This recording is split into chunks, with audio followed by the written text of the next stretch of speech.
Good afternoon and welcome into the Action 2 News newsroom. My name is Brittany Schmidt and I'll be taking you through some of the stories that we're working on. So just a quick check with us about the stories that we're working on for you in our afternoon newscast. So starting off, President Joe Biden is in Wisconsin again today.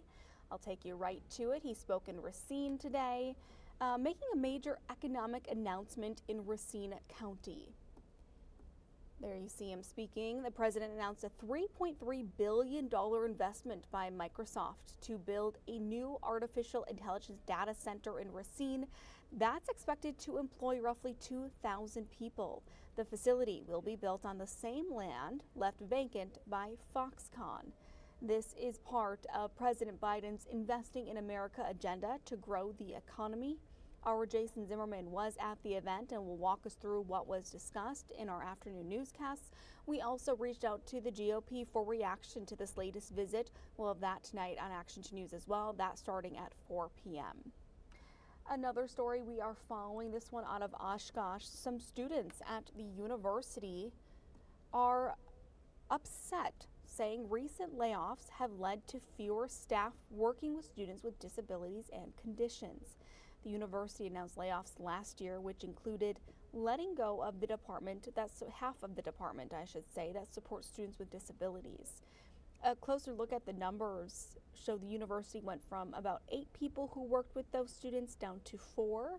The chancellor released some data as well, and they believe that they have roughly 800 students that are registered to approved for services, but data shows last fall those numbers went down to 665 students. That number dropped even more this spring to 645.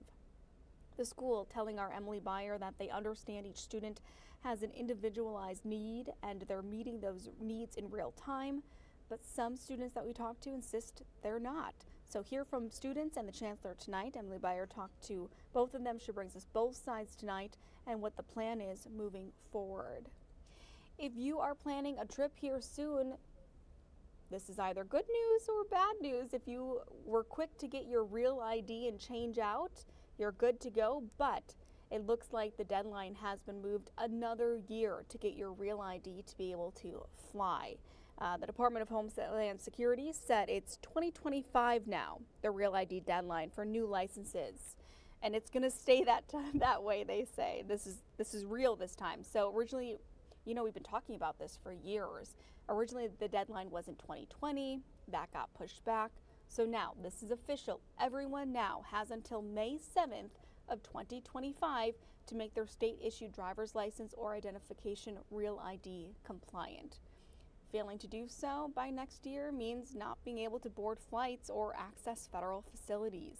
There are some states that have current acceptable alternatives to real ID compliant cards if you live in like Washington, Michigan, Minnesota, New York, or Vermont. But here in Wisconsin, you have until next May to get that official ID, which is good news for me because I recently had to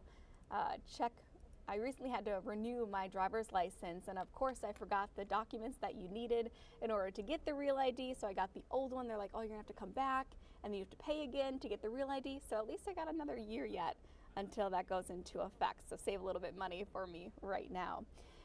Weather could not join us today, but I do want to take a peek outside. Let's check out and see what's going on outside. I haven't been outside in a few hours, so it looks like a beautiful day outside. There's the Appleton sky cam, some clouds, looking really nice out. 70 degrees there, it says, in Appleton.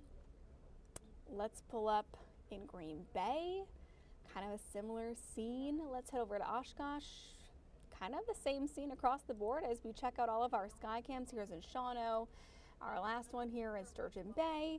So really nice day today. I talked to Keith Gibson just a little while ago, and he says tomorrow is expected to be a bit cooler.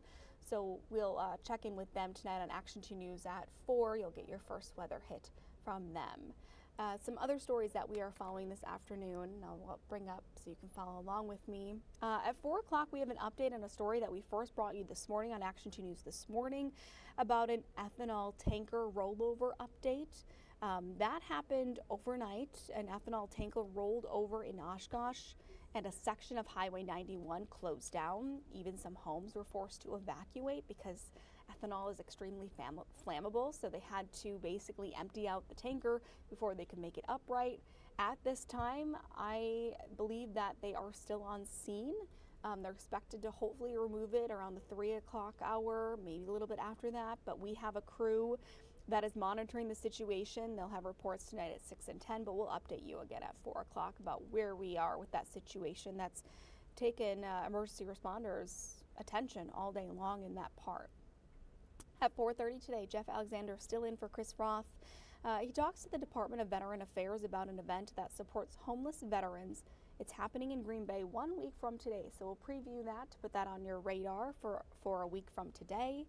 At 5 o'clock, we'll talk to you a little bit about a memo that we got from Ascension, Wisconsin today, saying that they detected unusual activity within the network, and they immediately responded. The investigation is ongoing, so we'll tell you what you need to know and why you could be contacted in the future and when that might happen. Again, this is unusual activity reported at Ascension, Wisconsin. And then tonight at 6, the owner of McGinnis Irish Pub in Appleton has died at the age of 55. Matt Miller was a pillar in the Oshkosh and Appleton community. He had a really big impact on music and culture, so we dive into a little bit more of his legacy tonight as his loved ones and community remember him. So those are all the stories that we have coming up tonight on Action 2 News at 4, 5, and 6, and of course at 10 as well. Thanks so much for joining me for a little part of your afternoon, and we'll see you back here tonight. Have a good one.